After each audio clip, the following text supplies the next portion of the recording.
રાજ્યના ગૃહમંત્રી હર્ષ સંઘવીની ઉપસ્થિતિમાં દહેજ ખાતે 2212 કરોડની કિંમતના 14,447 કિગ્રાથી વધુના નાર્કોટિક્સના ડ્રગ્સના જથ્થાનો નાશ કરવામાં આવ્યો હતો. તો narcotics drugs and psychotropic substances હેન્ડબુકનું વિમોચન પણ કરવામાં આવ્યું. મુખ્યમંત્રી ભૂપેન્દ્ર પટેલના નશામુક્ત ગુજરાત સંકલ્પને વધુ દ્રઢ બનાવવાના ભાગરૂપે રાજ્યના ગૃહ રાજ્યમંત્રી હર્ષ સંઘવીએ ભરૂચ જિલ્લાના દહેજ ખાતે આવેલ બેલ કંપની ખાતે એક મોટા ડ્રગ્સ નાબૂદી કાર્યક્રમમાં ઉપસ્થિત રહ્યા હતા, જેમાં ગુજરાત પોલીસ દ્વારા જુદા જુદા 877 ગુનાઓમાં જપ્ત કરાયેલા 2212 કરોડની કિંમતના 14,447 કિગ્રાથી વધુના નાર્કોટિક્સના જથ્થાનો નાશ કરવામાં આવ્યો. આ પ્રસંગે ગૃહ રાજ્યમંત્રી હર્ષ સંઘવી દ્વારા ડ્રગ્સ નેટવર્ક પર પ્રહાર કરવા સાથે પોલીસની કામગીરીને બિરદાવી અભિનંદન પાઠવ્યા હતા.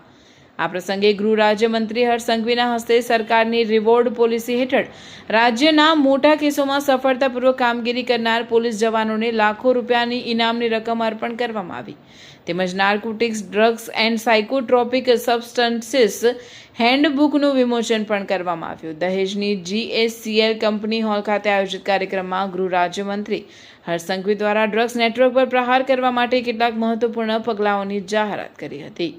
આ પ્રસંગે રાજ્ય પોલીસ મહાનિર્દેશક GS મલિક, IG સહિત અન્ય રાજ્ય અને જિલ્લાના ઉચ્ચ પોલીસ અધિકારીઓ અને પદાધિકારીઓ ઉપસ્થિત રહ્યા હતા. ગુજરાત પોલીસ દ્વારા 2212 કરોડ રૂપિયાના કિંમતનો ડ્રગ્સનો ખાત્મો કરવામાં આવ્યો છે. ડ્રગ્સ સામે ચાલી રહી આ જંગ હજી વધુ મજબૂતાઈથી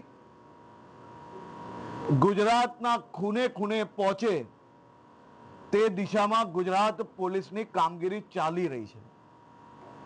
ગત ઓક્ટોબર માસમાં આ જ સ્થળથી 2000 કરોડથી વધારે કિંમતનું ડ્રગ્સનો ખાત્મો બોલાવવામાં આવ્યો હતો અને આજે 2212 કરોડ રૂપિયાની કિંમતનો ડ્રગ્સનો ખાત્મો બોલાવ્યો છે.